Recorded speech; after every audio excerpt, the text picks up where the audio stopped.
Bayangkan ini, seseorang di luar sana, entah siapa, entah dari mana asalnya, begitu terobsesi atau mungkin iri denganmu, sampai-sampai mereka merasa perlu mengambil langkah ekstrim. Mereka membayar seorang dukun, berharap bisa menjatuhkanmu, menjegal langkahmu, menghalangi segala cahaya yang terpancar darimu. Niatnya jelas, menjatuhkan, menghalangi, memadamkan sinarmu yang selama ini membuatmu bersinar terang di antara banyak orang. Namun semesta punya cara kerja yang misterius. Alih-alih usahanya berhasil, terjadi sesuatu yang benar-benar di luar dugaan. Bahkan mungkin tidak masuk akal bagi sebagian orang. Dukun yang dibayar untuk mengirimkan energi negatif kepadamu justru tidak bisa menjalankan niat itu. Mengapa? Karena saat dukun itu mulai menerawang, saat dia mulai mencoba mengakses energimu lewat foto atau nama yang diberikan, ada sesuatu yang membuatnya terdiam. Energi yang terpancar dari fotomu bukan energi yang mudah digoyahkan, bukan aura yang bisa disentuh oleh niat buruk.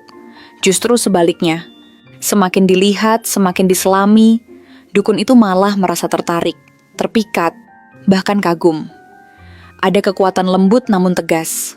Ada cahaya yang tidak bisa padam hanya karena kebencian atau niat jahat. Dukun itu malah tersentuh oleh sinarmu. Energi positifmu membuat si dukun itu sejenak lupa akan tujuannya. Dan untuk pertama kalinya dalam waktu lama, ia merasakan kedamaian. Inilah yang disebut protection divine. Perlindungan semesta yang begitu kuat, yang hanya dimiliki oleh jiwa-jiwa yang tulus, terang dan bergetar tinggi. Dan kamu, iya, kamu yang sedang membaca atau mendengarkan ini, adalah salah satu dari mereka. Kamu bukan orang biasa. Kamu punya sinar alami yang bahkan mampu menyentuh orang-orang yang awalnya datang dengan niat buruk sekalipun. Hari ini aku membawa sebuah pesan energi yang sangat spesifik. Dengan tema, dukun bayaran itu terpesona dengan pesonamu setelah menerawang fotomu. Judul ini mungkin terdengar seperti kisah mistis, tapi aku percaya tidak ada yang kebetulan. Jika kamu menemukan video atau readingan ini, jika kamu merasa tertarik untuk mengklik dan mendengarkannya sampai sejauh ini, itu berarti ada pesan khusus yang memang ditujukan untukmu. Semesta sedang menyampaikan sesuatu lewat medium ini, dan kamu dipandu untuk menerimanya sekarang. Jadi kapanpun kamu melihat readingan ini, baik itu pagi, siang, malam, atau bahkan tengah malam saat kamu merasa resah, percaya saja, tidak ada waktu yang salah. Divine timing sedang bekerja. Ini mungkin jawaban dari kebingunganmu, mungkin petunjuk tentang mengapa akhir-akhir ini kamu merasa dilindungi meski banyak cobaan, atau mungkin ini adalah penegasan bahwa kamu jauh lebih kuat dari apa yang kamu kira. Six of Wands membuka cerita ini dengan sangat jelas. Kamu adalah pribadi yang mencuri perhatian.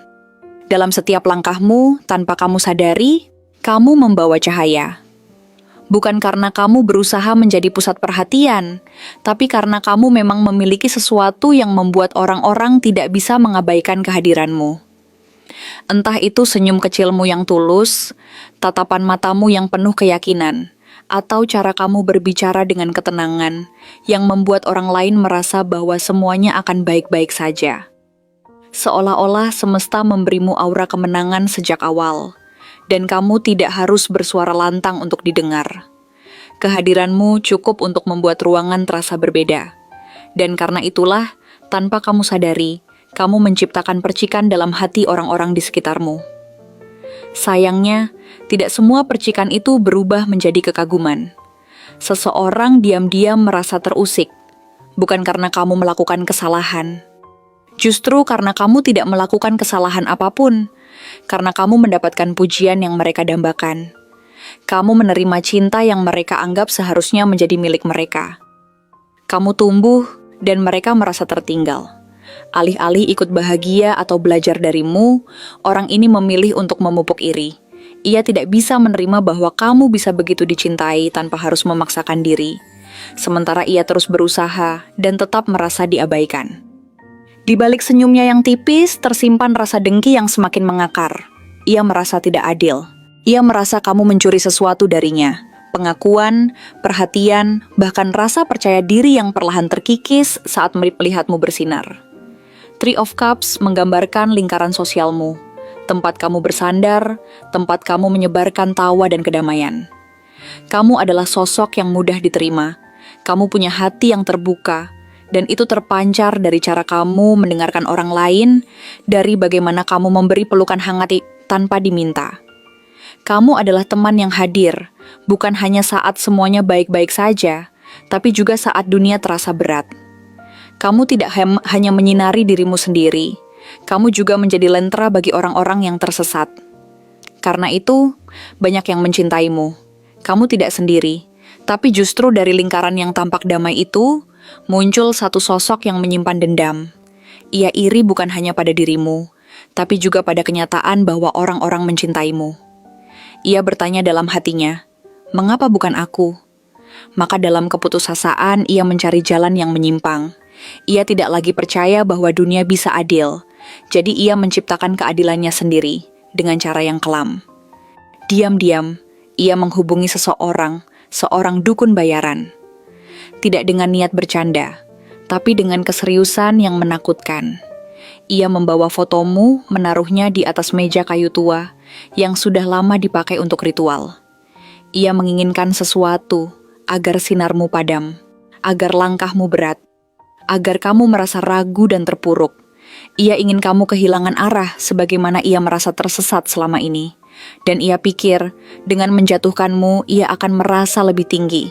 Tapi ia tidak tahu bahwa semesta punya aturan yang tak bisa diubah hanya dengan kebencian. Begitu fotomu disentuh, sesuatu terjadi. Dukun itu merasakan sesuatu yang tidak biasa. Ia mengira akan segera menemukan celah. Tapi justru ia terdiam. Tangannya yang menggenggam fotomu terasa dingin, tapi bukan karena takut, melainkan karena rasa kagum yang tidak bisa dijelaskan. Six of Swords hadir di dalam visinya. Ia melihatmu sebagai seseorang yang telah melakukan perjalanan batin yang panjang. Ada arus yang membawamu, bukan menjauh dari dirimu sendiri, tapi justru mendekatkanmu pada inti jiwamu yang sesungguhnya. Ia melihat perahu dalam tenang. Bukan karena kamu tidak pernah dilanda badai, tapi karena kamu belajar mengendalikan layar di tengah kekacauan. Ia tahu saat itu, kamu bukan target biasa. Kamu punya semacam perlindungan, tapi bukan perlindungan magis. Ini lebih dalam dari mantra apapun, ini adalah kekuatan batin. Eight of Cups memperlihatkan sisi luka dari kisahmu, hal-hal yang kamu tinggalkan.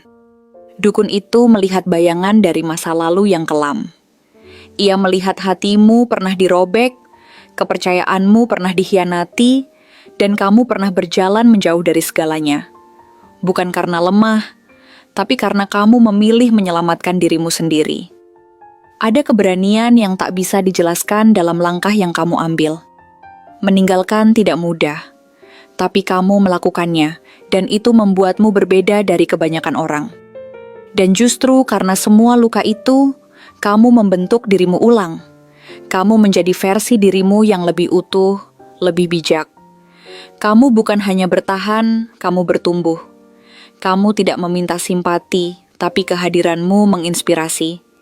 Dan saat dukun itu menyadari semua ini, hatinya bergetar. Kartu Death muncul bukan sebagai ancaman, tapi sebagai momen perubahan besar bagi sang dukun sendiri. Ia tidak bisa melanjutkan niat buruk itu. Ia melihat terlalu banyak kebaikan dalam dirimu, terlalu banyak hal yang tidak bisa dijamah oleh kebencian. Ia merasa bersalah, seolah baru sadar bahwa ia hampir membiarkan dirinya menjadi alat dari kegelapan. Maka ia memilih untuk berhenti. Ia memilih untuk tidak melakukan apa-apa, karena ia tahu, jika ia mencoba menyakitimu, justru ia yang akan terperangkap dalam energi negatif yang tidak bisa ia kendalikan. Ia membakar fotomu bukan untuk menyakitimu, tapi untuk melepaskan niat buruk itu. Ia membisikkan doa, bukan mantra. Ia meminta maaf dalam diam, meski kamu tidak pernah tahu. Karena di saat terakhir, ia sadar. Kamu adalah seseorang yang dilindungi. Bukan oleh kekuatan luar, tapi oleh jiwamu sendiri yang telah melalui begitu banyak. Dan akhirnya, Nine of Pentacles memperlihatkan gambaranmu kini, penuh, kuat, dan berdaulat. Kamu berdiri di tengah taman yang kamu tanam sendiri. Tidak ada yang bisa mengambil hasil